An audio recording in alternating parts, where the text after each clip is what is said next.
Thank you so much to everyone who's joined us for this webinar. This is one in a series that Mariko and myself have been hosting as part of the Asia Pacific Financial Wellness Initiative. So I welcome everyone today and acknowledge that I'm coming to you from the lands of the Wurundjeri people of the Kulin Nation in Melbourne, Australia. And I acknowledge the traditional owners of this land and their emerging leaders, as well as our past leaders. So this is a fantastic opportunity on the International Day of Elimination of Violence Against Women for us to have a fantastic panel, which is going to talk to you about all aspects of health and safety for women, physical, mental, and financial, and how inextricably these are linked. But before talking too much, let me just give you a bit of background.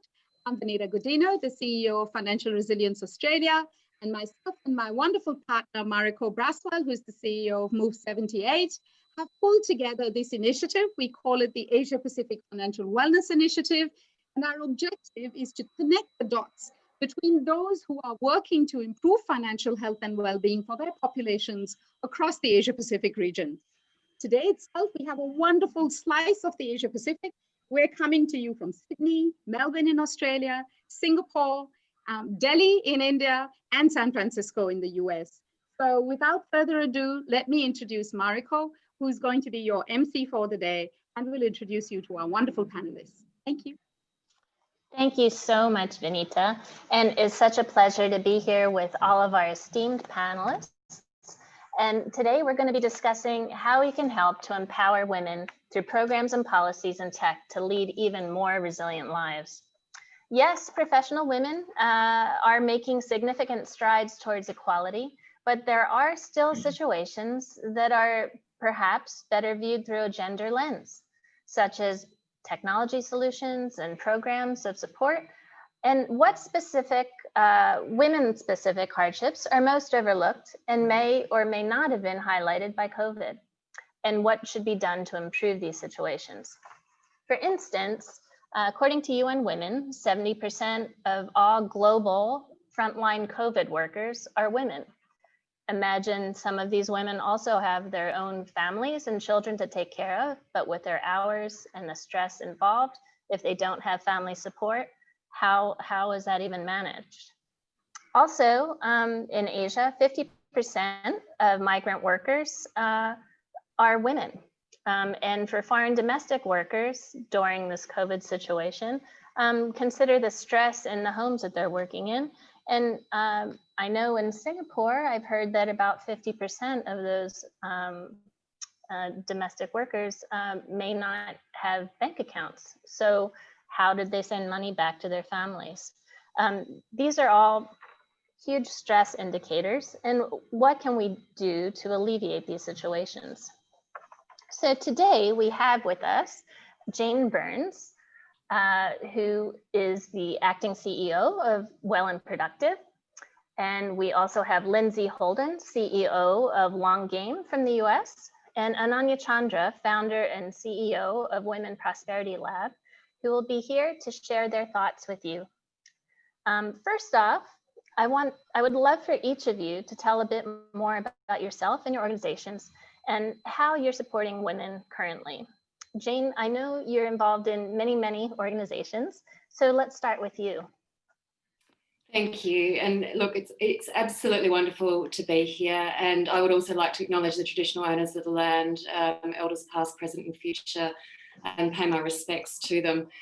So by way of background, I started working in suicide prevention in Australia back in the late 90s. And it was at a time when Australia and New Zealand had the highest youth suicide rates in the world. And it was a particular tragedy, you know, when you think about our young people and the challenges that they face.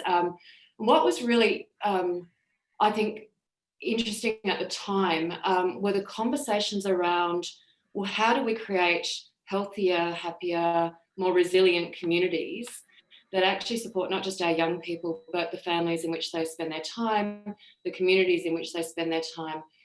And the World Health Organization at the time was working very, very closely with our Victorian Health Promotion Foundation. And the thing that struck me the most as a young researcher coming into this area was the catastrophic impact on families, but fundamentally, when you broke it down to well-being aspects, financial resilience, freedom from discrimination, and social inclusion were social determinants that really impacted on well-being.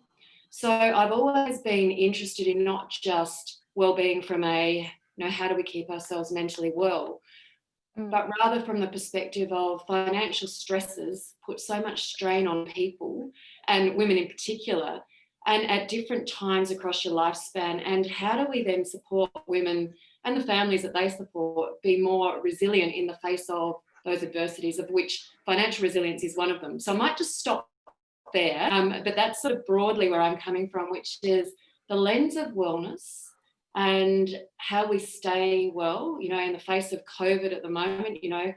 Uncertainty breeds anxiety, and without a doubt, we're seeing this across, and I can certainly talk in the context of Australia and so too can Benita. We've been in lockdown for 130 plus days. What are the pressure points and where are the pressure cookers, and how do we perhaps support people to maintain their well-being at the same time, they're under stress financially and, in the context of all that's going on. So I'll stop there and hand over to you to introduce the others, but that's sort of broadly where I'm coming from. Wonderful. Thank you so much. Ananya, how about you? Sure. Just a little bit about myself. I've been in the innovation space for over a decade. I started as a health tech entrepreneur, at the intersection of health and insurance. After leading that company to exit, I wanted to take some time off and understand, okay, I knew my experiences as a female entrepreneur. Largely, everything okay, but I think I relayed this story once to you, Mariko, which is that, I don't think any male entrepreneur after marriage would be asked by a potential investor, basically implying that I may not be really in the game to raise major venture funding. Yeah. And so I think that was an early experience as an entrepreneur that informed me about some of the subtle differences that I faced just by virtue of my gender. So I spent a year with the world's largest women tech startup called Sheroes, leading their international expansion from India into Southeast Asia, including markets like Singapore and Japan. And I'll, of course, talk a little bit more about Sheroes as we speak today, but basically it's catering to the aspirations of middle-class women everywhere across the world. Joblessness and financial resilience is, of course, two major aspects of this problem. And, I for the last 2 years, from 2018 to 2020, I've been leading Government of India's technology commercialization program called Agni. And since February of this year, I decided to devote, the next stage of my career to boosting startups that are benefiting women and girls across the world at scale. So, being from the tech world, these are technologies that can positively impact women and girls at scale, and that's either through startup acceleration or we run an angel syndicate, so through investment. Wonderful. Thank you so much, Ananya. And Lindsay, let's see, I think, Lindsay, there you are. Yeah, we would love to hear from you and what you're up to. Thanks so much. Hi, everyone. I'm Lindsay. I'm the CEO of an app called Long Game. And what we do at Long Game is essentially all about financial resilience. And so we focus on the Zillennial market, that's Gen Z and Millennial, our term for them, and just really making savings something that's a part of their daily life. And I think, that comes from a real need here in the US. People, over half of Americans don't have $500 when it comes to their savings. And that is a very precarious place and exacerbated by something like COVID-19. At the same time, this population has a lot of debt. They're, graduating with tons of student loans here. And this all combined together really makes it such that they don't want to engage with their finances. It does, it's just this emotional resistance to that. And so what we've done is we built an app that uses prize-linked savings and mobile gaming to give them a really personalized experience that is mobile first. It's really kind of right on your phone. It's beautiful. It's right. It meets you right where you are, and drives 20% on average increase in savings for our customers. And our customers engage daily. And so this is, something we've developed over the last 5 years. We think a lot about financial resiliency, and our platform today is about 60-40 split for women. And so I'm excited to talk about this conversation, to continue this conversation with you all.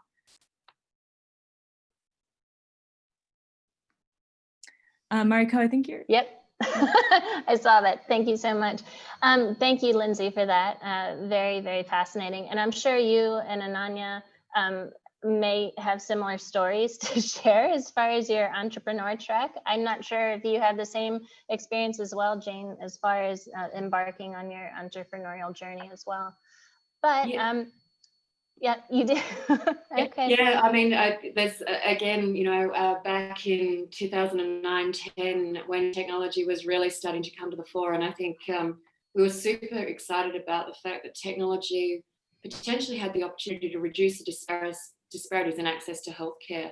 But what really quickly became apparent to me, and we got investment from our Australian government to set up Young and Well, which was really a think tank and a research centre that supported young people to think about how they might actually, become entrepreneurs and join in a network of health tech acceleration and thinking around that. And I think what really struck me, and we funded 30 PhDs with a focus on women, was this real sense of how do you actually grow, I think not dissimilar, how do you grow in the med tech pharma area, how do you grow women so that they feel that they have an equal standing to some of the younger guys that were coming through who were considered the techies. And so there was a real mismatch for me around, well, what does it look like to support women in STEM, and how do we actually drive the science of this so that you do create a groundswell of opportunity for women to actually take control and really drive that. And I remember going across to the Berkman Center over at Harvard, and it was a massive eye-opener because that was all around the rights of children in the digital age. And they brought in young people across the globe, and I think for the first time you really saw the difference that technology could make to young people who may never have had a voice or may never have had opportunity to be entrepreneurs. And we had young people from all over the globe talking about turning dumb phones into smartphones, and some businesses that had just grown so quickly that you would never have seen prior to this sort of tech boom that we've seen in the last decade. Fascinating. And are you seeing the same things, Ananya and Lindsay, as far as a surge in bringing women into the fold at a younger age?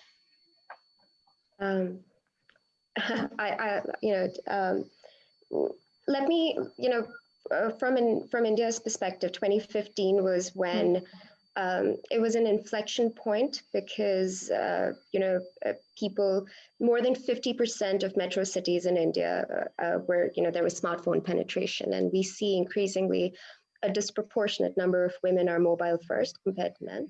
And that means access to, of course, all the opportunities that Jane mentioned, and access to fantastic financial resilience tools like what Lindsay's built.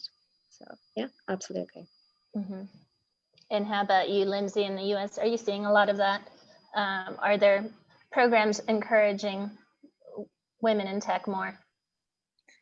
Yeah, there certainly is a lot more interest in tech overall, and there's a lot of opportunity there. So, I mean, what we see, women are, more college educated than men in the US today. Women of the younger generations are using technology all the time, just tech native. And so I think as we, each generation, it just gets better and better, and there's more opportunity for women to get involved in tech. I remember when I was in school, I was a chemical engineer. I was one of very few women in my class. And I've done a little bit of kind of speaking at different colleges and such, and you do see that. I mean, this is anecdotally, you just see a lot more interest in STEM here in the US, and it's really encouraging. Well, thank you so much. With all this progress, though, there are still hardships that are common and specific to women. And what would you say that some of those challenges or hardships are, in your point of view, in your country? And we'll start with you, Jane. Could it be lack of consistent childcare or stress-related health issues? Those are just some examples. But yeah, and I've been thinking about this in the context of pre-COVID and now post-pandemic, and not that we're post-pandemic, right. but the challenges. I think we've talked about the challenges of getting women into science, but the opportunities that technology affords to allow women to come into STEM. One of the big challenges in Australia has been almost this insecurity as women move into middle age and then into older life, and that lack of secure financial, so as they either leave partners, divorce, find themselves, and certainly it's been written up a lot about the growing number of women, middle-aged women, who are at risk of homelessness. And that's simply shocking to someone who lives in Australia, where you're thinking, how on earth does that happen? But that is a reality of what we were seeing pre-COVID. I think that's the first one. I think then the second one has been almost an underlying and not really a light being shone on it, but it's starting to become more and more acute, and we're more aware of it. The bias against women when financial resilience is used against them. So where they're not afforded the same opportunities, they stop work to take care of their children. The money's controlled predominantly by the male in the family, and so there's a real lack of security for women around that financial security, and that lends then itself to anxiety and depression, and all of the things that come with the challenges of raising children. So that's pre-COVID, those two things happening in parallel, and really us not really getting a handle on it, but acknowledging that that's a big issue. Then COVID hit. I think we're seeing very much, we've got a casualised workforce in Australia around, and I'm sitting here at, with some of our schemes around disability and aged care, and, it's a casualised workforce. It's probably a female workforce, and people had to go to work to put food on the table. And as a result of that, you're exposing yourself, your family, your communities to the chance that you might catch COVID. And so that's hugely challenging.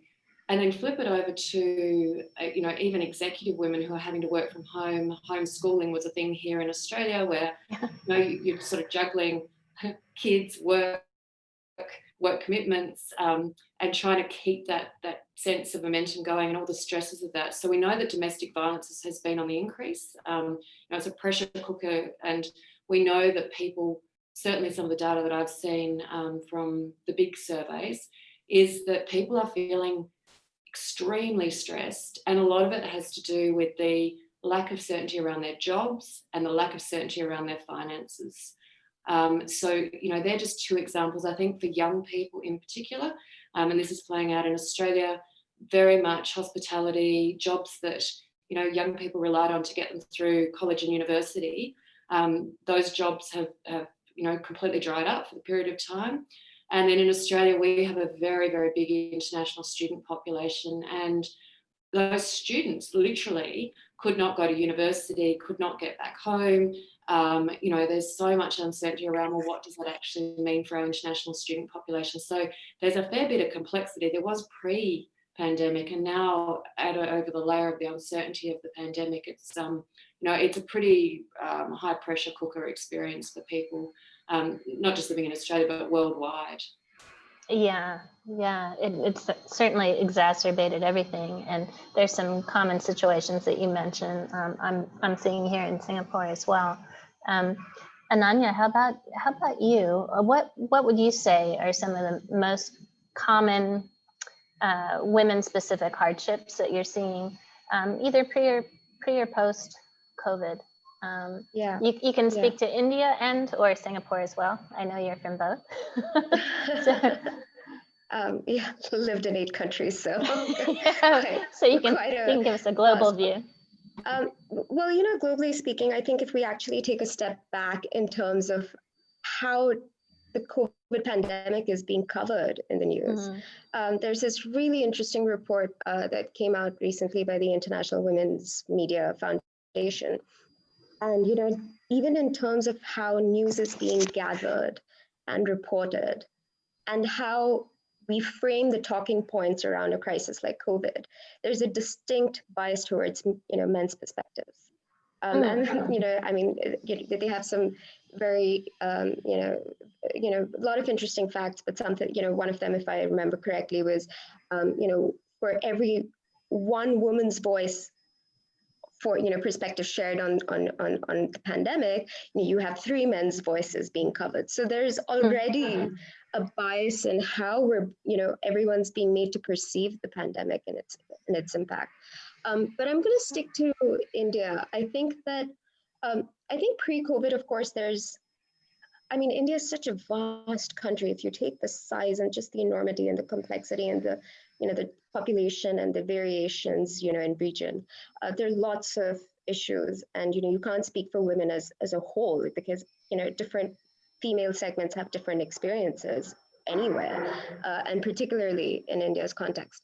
But I think one segment that I'd like to highlight that I think that, you know, often gets missed out in conversations around women when it comes to India, because, you know, rightly so, a lot of people are focused on the bottom of the pyramid and so on and so forth. There are this rising middle class in India and the aspirations that women have. And, you know, 23%, India has, you know, a female labor force participation rate of 23%. Basically, you know, to make that easy to understand, 3 out of 4 women who are above the age of 15 in India are not seeking or are not currently employed. So that's a very, so that just, I mean, that's a stark reminder of the kind of financial, you know, resilience challenges Indian women are facing.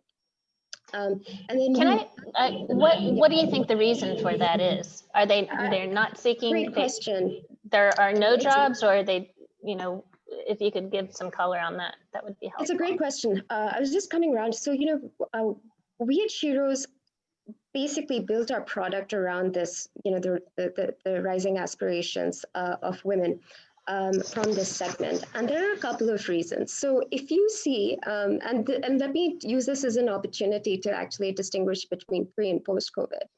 More women applied for med school in India for many years historically than men. So more women seek to become doctors, and it's only during the COVID pandemic that this number is reversed. But then, you know, I was going to comment that actually goes to show, I mean, how the pandemic is, you know, again, you know, it's going to make a disproportionate impact on women down the line when it comes to their education. But one of the key reasons that we see is that, you know, when women, you know, when people join as trainees in a job, the gender balance is rather even. But then women start dropping out post-marriage, or so there are 3 major drop points post-marriage, after having a child, or leaving to take care of elderly parents or in-laws.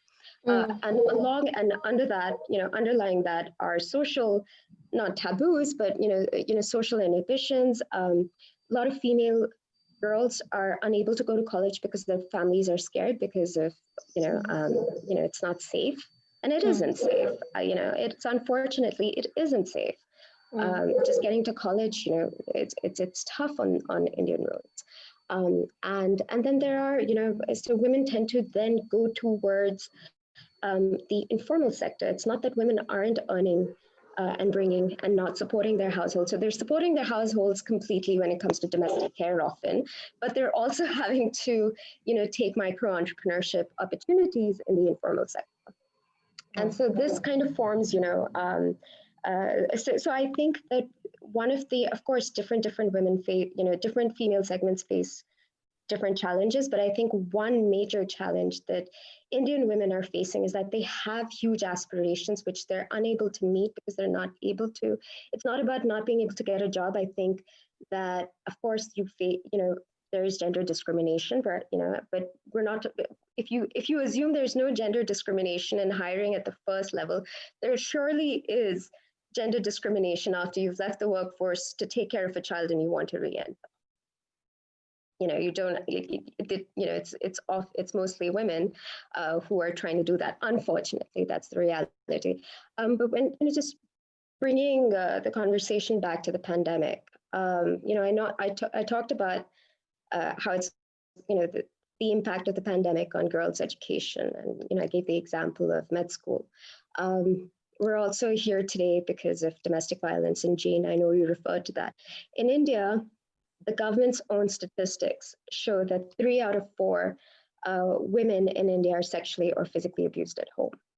And it's just heartbreaking to see that the National Commission of Women said that during the lockdown, their incident reports of abuse doubled. It's just in like 3 months. So this will have an impact, going down, and of course on children and what they witness. And then I think broadly, and I think this is a broad comment on women's livelihoods globally. Globally, women are more active as entrepreneurs in the informal sector or in spaces like arts, recreation, food, retail sectors, and these are the areas that are most impacted by the pandemic. So I think that overall, the pandemic has disproportionately impacted women. I would agree. And Lindsay, what do you have to say as far as what you're seeing in the States, and as far as most common hardships for women, pre or post COVID? Pre and post, I think, well, with regards to COVID, I think it's probably very similar to what you guys are seeing as well. I mean, women make about 45% of our workforce in the US. But since COVID started, and the jobs that they're working are, retail, food, hospitality. These are more of the impermanent jobs that are specifically being impacted by COVID. And so basically that the job loss, so the unemployment rate is about 54%. So 54% of the jobs lost are women in the US today. So we have, and part of that, of course, is sector-based, but I think a lot of that comes down to just household responsibilities. Women, of course, are taking care of children, they're taking care of the household, and a lot of times I think just have a lot more of those demands that are competing with their careers here in the US.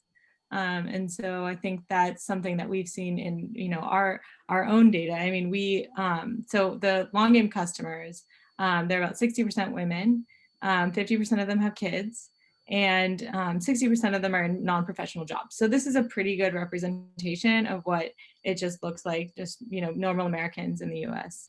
And what we found is a lot of people that had some savings, that they were saving for a vacation or saving for something for their kids, that became some of the funds that they were able to use to kind of weather this difficult time for everyone. And it's one of those things that we really, like, we talk to a lot of our customers and we get and understand how they're thinking of Long Game and how they're thinking of our app. And I think it's really interesting, so Long Game provides the consumer app provides a separate bank account for the customer. And so women that are putting away a little bit of extra funds, a lot of times that's their own discretionary money. And so they're using that for, taking the extra treat for the kid or whatever it is that, they're trying to make happen. And what we find is that's something that's really helpful for women. They really enjoy having a little bit of money that's kind of outside of the regular pool that they can use at their discretion. And that's something that we've seen has been really helpful during this time. One of the things that I found really interesting with the stimulus package. So the US did, at the beginning of COVID, we did a stimulus package. Anyone that's making under $75,000 a year got a little over $1,000. And we saw savings rates just spike with us. Oh, great. And it was really cool. And, that's, this is a lot of people's kind of discretionary fund that they're kind of putting aside. And so that was a really interesting little piece of data that we saw during this time. And of course, that money hasn't gone so long. This has been such a long pandemic so far. Yeah. Yeah, it is. So thank you so much, Lindsay. And also, it sounds like a common theme amongst all three of your answers, though, is kind of a, the perpetual juggle of that women have of their work and caregiving for their family. And what can be done there? Is it just policy, or does there just have to be a greater understanding amongst employers now? I think employers are starting to, see the writing on the wall. It's easier to work from home, but at the same time, there's its own challenges if you have small kids in particular. So let's start with you, Jane. Do you feel like there's enough gender-based support in Australia right now? And if not, what do you feel is lacking? And where is most of the support coming from, if there is support? Employers or government, NGOs? What would you think? Yeah, so look, I might start very broad and then, sure, as Lindsay sort of described, bring it right down to the granular. So Australia's very lucky, it's a country that has universal healthcare. We have social security. We have a national disability insurance scheme. We have community-based and NGO-led organisations that support women. We have policies that drive for more inclusion. We have policies that drive for more support so that our most vulnerable can actually be financially resilient. All of that said, we still have massive disparities between the haves and the have-nots. And I think I probably should have said this at the very beginning. At the moment in Australia, we have major challenges for our Aboriginal communities and our Indigenous populations, and a lot of them live remotely and in the regions and both metro, but that disparity for our Indigenous populations is really, really challenging, and I think women bear the main brunt of that. We also have quite a big migrant population and newly arrived refugees, and COVID has absolutely shone a light on the fact that these are families that are working 2, 3, 4 jobs to ensure the financial security of their families so that their children can go to school. And as a result of that gig economy and as a result of that casualisation of the workforce, you start to see the cracks being exposed in our aged care in particular, in our disability care in particular. And so there's something really in an absolute critical way that needs to be done to start to create the bridge between that gig economy, that casualised workforce, and support people to actually be trained and supported to provide the right quality care. Because you're talking about, casualised workforce providing the care for our most vulnerable being our aged, not just, people living with a disability. And it just doesn't make sense that you've got this major disconnect. So I think while Australia's very lucky and, it's a beautiful country and we've got lots of haves, we've also got some major challenges and disparities. And I know, living in the States for that year in San Fran, Lindsay, like you're living at the moment, you could see that out on the streets, but in Australia, it's a much more hidden disparity. And I think that presents different challenges, but also different opportunities. So I also then, to put the positive slant on it, when I think about our young people and the way they are driving the next generation of entrepreneurs and thinkers. And, when we did Young and Well, we had incredible young people as our brains trust who were actually driving and are now the new thought leaders. And I think that generation coming through and supporting them to come through and think differently about, this is not about a charity, this is actually about our lives and supporting people to live their best lives, regardless of, where they're born or what opportunities are afforded. How do we actually allow that to happen? That to me is where I think the real shift in policy will occur.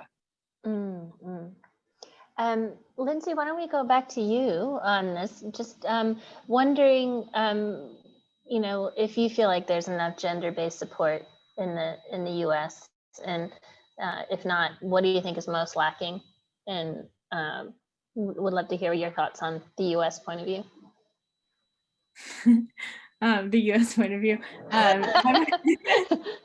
No, I think generally, I mean, women just earn less. They are more disproportionately burdened, childcare and all of these other things, domestic work, and more times are in a single parent household, which makes something like a pandemic super, challenging for women. Do we have the support? I mean, I think we are improving, we are, it's certainly room for improvement, and there's been a lot of improvement over the last generation, and just more women working, more women feeling like they have opportunities here in the U.S. I think for me in particular, when I think of where I am today and compared to my mom's opportunity with her career path, it's quite different. And I hope that just each generation it gets better and better. Does that mean that there's policy that can help that? Of course. Is it great that we have a new VP that's a woman that gets to our country?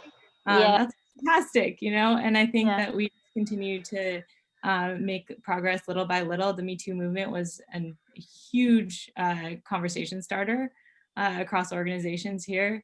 And I thought really necessary. There's a lot of small little unconscious biases that really got into people's conversation and thought processes. And so I think it's been really exciting to see that progress can be made over a generation. And I'm so excited to see where that goes. Thanks, Lindsay. Yeah, no, I agree. And Ananya, your thoughts on that? As far as, is there enough gender-based support in India? I or think, Singapore, whichever you want to do. Sure. I think in both India and Singapore, of course, there are quite a few tremendous initiatives. I can speak for India, with a little more surety, and I'll choose, women entrepreneurship as the segment to talk about. So the government here has some fantastic initiatives. They have special digital literacy camps for women. Oh, wonderful. There's something called the Mahila Hut, which is an e-commerce platform for products made by women, female entrepreneurs, and NGOs supporting women. Even within Startup India, which is the Government of India's flagship startup program, Util Innovation Mission, the second flagship program. So there are a lot of, there are a lot of support. There is a lot of support given for female entrepreneurs. Having said all of this, I think that, having lived in Singapore now for a few months, I see that women entrepreneurs do face certain challenges. I'll never forget, when I was in Singapore, I was at this talk given by, the current head of MAS, Monetary Authority of Singapore, Subnent Mahanti. And when he was organizing the FinTech Festival back in 2017, he talked about his team had been given, a mandate that more than 50% of speakers have to be women, because historically, as you can imagine, everyone, there were manuals everywhere. They got actually 70% women, which is hurrah. But as the date approached, more and more female speakers started dropping out than male speakers. And they actually, by the end of, when they actually had the FinTech Festival, they were, again, I think either just about or below the 50%, things. So there are, clearly, for him, this was an example of how, we still haven't really understood what are all the challenges that face female entrepreneurs. Right.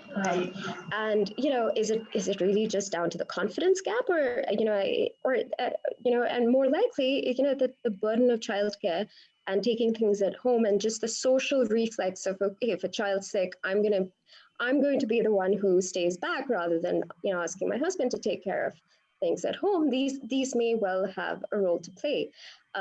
Second, again, both in Singapore and India, there is definitely a boys' club when it comes to venture investing and seeking. There's a boys' club when when you both as a VC, when there are fewer female VCs than male VCs. We get that, but in subtle ways. And I don't mean to say that it's impenetrable and stuff. No, I mean it's not. And there are a lot of female entrepreneurs, me included, who would say, we need to stop focusing on that. And it's about, but unfortunately, it's just realizing that these do exist. And linked to that, and I think this is the key issue, the key challenge that the world hasn't solved, because I know many male VCs and entrepreneurs that are trying to solve it as well. Women don't have access to as many networks, professional networks, as men. And this is seen at the workplace, and it's also there, when you're starting out. So in India, in particular, when I started off, being the only woman in a room full of male entrepreneurs, it didn't intimidate me, but it was just a fact. And the thing is that access to networks does help.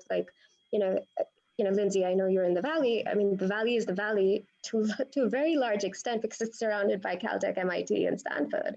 That's an example of how networks, promote development. And it's the same thing professionally. And so I think that my hope is, in terms of what we can do about it, I think that I've seen a lot of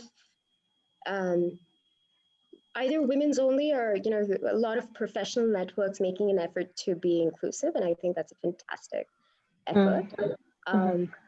We've seen a lot of funding in the past few years go towards female entrepreneurs and female VCs, which is great. And at WPL, we're taking it one step further, and we're trying to expand that funding also towards products that cater to women and girls, because I see some fantastic mixed teens and male entrepreneurs trying to understand the female customer and serve their underserved needs, which I think is also needed. Excellent, cool. And thanks for that input. Okay, I just wanted to make sure I wasn't on mute. Sorry. So this is all great input from all of you, and just hearing about your experiences in each of your regions is really eye-opening. It's interesting to see the overlap and the similarities in some cases. So Jane, what advice would you share with any women out there that might be struggling silently with stress, career, family, or financial issues? It could be, somebody 3 times removed or whatever. What advice would you give? Yeah, look, it's an excellent question, and pointing people to resources and getting. Everyone talks about education is power, and that's actually very, very true. It's so true. I'd go, education is power, and employment is even more powerful. And then thinking about education to employment pathways. We've talked a bit about tech, and I know when we caught up on Monday. Australia's been quite unique in the technology being seen as a double-edged sword. And I mentioned to you guys, we have now in Australia a cyber safety commissioner that really has been tasked with supporting children, young people, women, and those who are vulnerable with staying safe online. So I think my first thing is technology is fantastic, but how do we actually use it to our advantage to keep ourselves safe? And that Cyber Commissioner and the resources on the Cyber Commission website are really, I won't go into detail on them, but they talk about things like your data integrity, your passwords, and that's such a basic thing, but it's often the things that we don't think about that become challenging and problematic. So that would be my first one. I think the second one, which again, the guys have talked about, is I'm seeing, and increasingly I think worldwide, we're seeing this real focus on profit for purpose, B corporations, this sense of not just young people, but young people and women wanting to take a different path to being an entrepreneur and doing the things that they love and the things that they care about. So I've got two examples, and again, these are live examples, and they're things that women from around the world can get involved in. Second Muse, which I've talked to Vanita about a number of times, is an incredible global company. It started with the NASA Space Challenge. It then went on to greening New York City. It's done microeconomies for vulnerable women, very much focused on growing entrepreneurs, and they open up challenges all the time. And I was very, very lucky enough to be involved in their Headstream Challenge, which is there focused on young people and young people of colour and young people, young women in particular.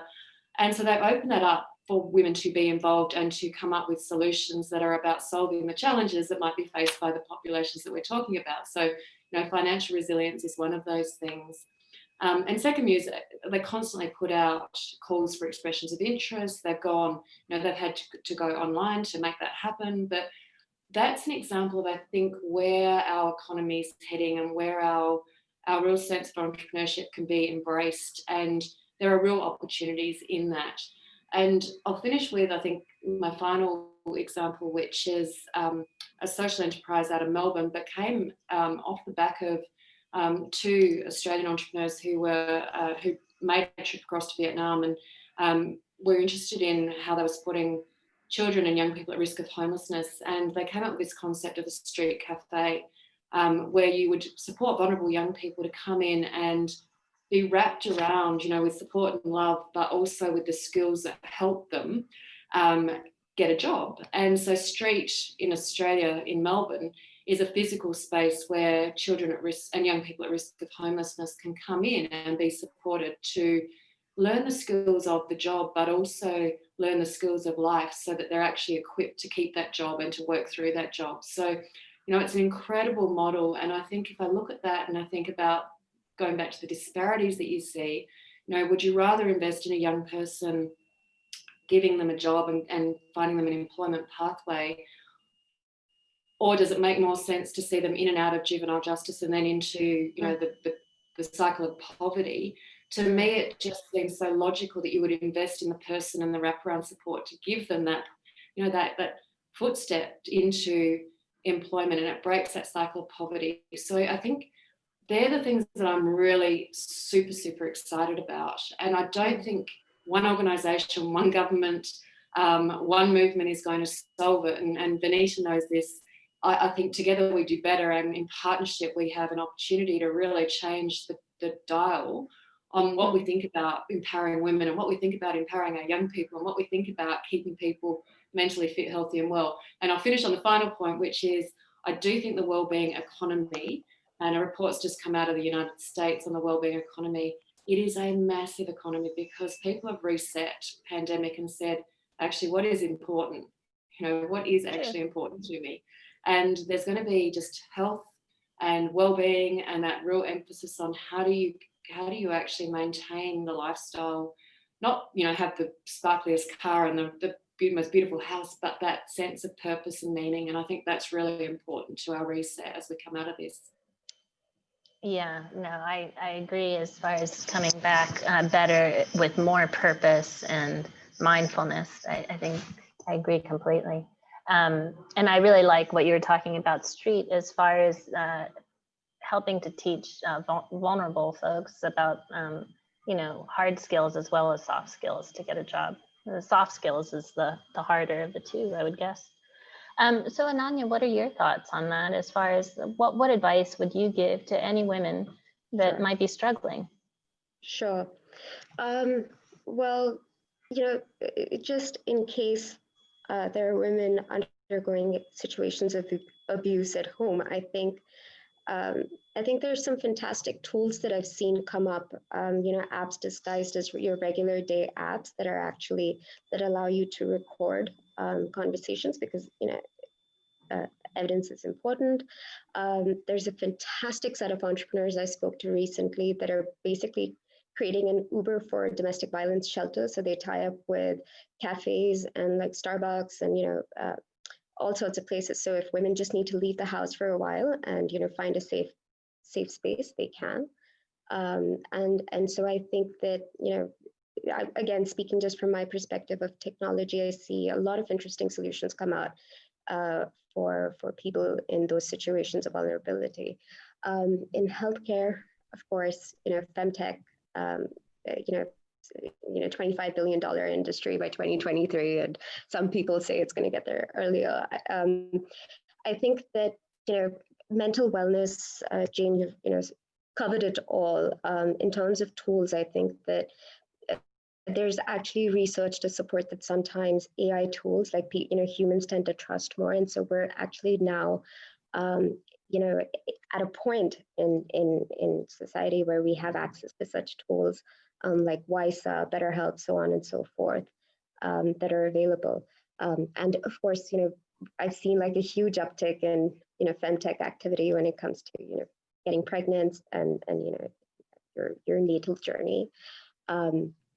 But when it comes to financial livelihood and economic livelihoods, there are great apps that are targeting women, and they start from a point of view where we're still a generation or two behind perhaps a lot of women in being completely comfortable with their financial at least in my household, and I speak only for myself, I've always seen all of these financial tasks being delegated to the man, and women, I've not seen women in my household take control of their financial futures to the extent that they can. And there's research to show that at the time of retirement, fewer women have a concrete investment plan for their retirement savings compared to men. So they're and the good part is you've got terrific financial planning tools now, and Elevest, Bases, like a lot of great startups that have come up that are targeting that. And then of course when you actually go into savings, you've got long game and these great apps that are gamifying this whole journey and helping you push towards that positive behavior change. So overall, I think I would encourage women to go out there, find those tools, and protect themselves, because there's it's always it's always a two-sided thing. So you have access to a lot more information, but you're also more vulnerable to also cyber to privacy issues, so on and so forth. Excellent, and great touch on the financial literacy aspect of what you're talking about with the tech. And it's a great lead into Lindsay. Lindsay, what do you have what advice would you share with any women that might be struggling silently with stress, career, family, or financial issues? Any or all of the above? Oh, there you go. I really loved what you both said about just having physical and mental wellness, and it's also linked together. And from the financial side, having a little bit of financial resilience really makes all the difference for what you feel like you can do in your life and how secure you feel. And I think one of the main things that I would say for people is really just to take a look at that. Like, don't like shy from it. Look at your finances, like objectively, and take the next best step and just continue to engage in that. Because I think so often we're really avoidant of dealing with things that are feeling impossible or difficult, and a little bit over time, consistently, really does add up, and it can change your life and change your outlook. And so I think if I was going to say what my best advice would be, it's certainly that. And the advice that I would want to impart on women that are in their professional careers is really, too much of the power in the United States is held by too few kinds of people. And the way we change that is really to give opportunity to others. And so I would say hiring someone, helping someone else with their career path, those type of things are going to be what make a long-term difference for women in the US and in the world. So I really thank you for that question. That was a fun one to think about. Oh, good. I'm glad. I'm glad.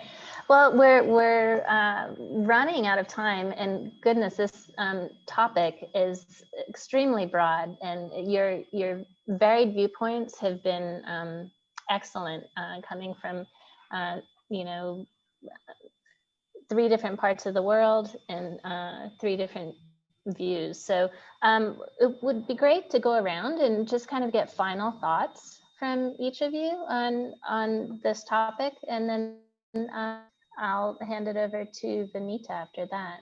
So Jane, any final thoughts from you? Look, final thought is behaviour change is hard, and I think take baby steps. So, you know, start with something simple, work up to the next, work up to the next, work up to the next, and really search out and use the networks that you have. So I love Lindsay's point of, you know, give someone a hand up. I think generosity of spirit and generosity of thought is an incredible, empowering gift that we have to share with other women.